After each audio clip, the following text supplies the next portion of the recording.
President Biden is weighing in on Russia's war against Ukraine. This after Russian forces intensify their attacks. NBC's Bree Jackson is live in Washington with the latest. And Bree, Ukraine's president is pleading with world leaders for more help. That's right. Good morning, Dave, Maureen. Well, Russia's sudden escalation of attacks has added urgency to Ukraine's pleas for stronger military support from Western allies. New images of explosion after explosion taking place across parts of Ukraine this week.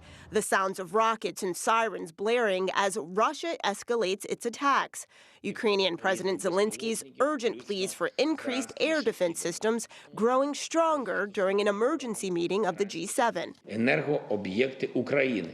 Zelensky telling G7 leaders Russia must be completely isolated and punished. In an interview with CNN, President Biden called President Putin a rational actor while condemning the Russian leader. I think he just totally miscalculated. Stressing he does not think Putin will turn to nuclear weapons, despite Mr. Biden's warning last week of Armageddon, and as Russian forces suffer devastating losses. He's acted brutally.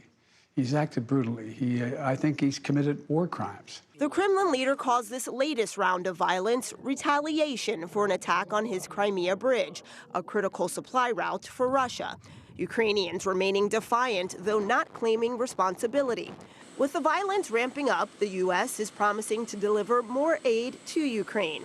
Today, Defense Secretary Austin is meeting with allies in Brussels to consider further action. We are going to continue to apply maximum pressure on Moscow to try and affect Putin's strategic calculus. President Biden also cautions world leaders against doing business with Russia. There will be consequences, including Saudi Arabia after it partnered with Moscow to cut oil production.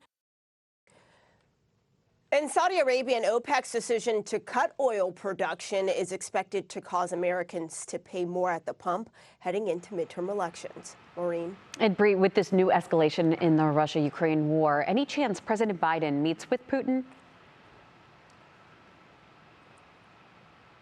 Yeah, Maureen, President Biden says he has no intention to meet with President Putin because there's no negotiating the continued occupation of Ukraine. However, President Biden says that if Putin wants to talk about things or topics such as the release of American Brittany Griner from Russian detention, he would be open to that during the G20 summit next month.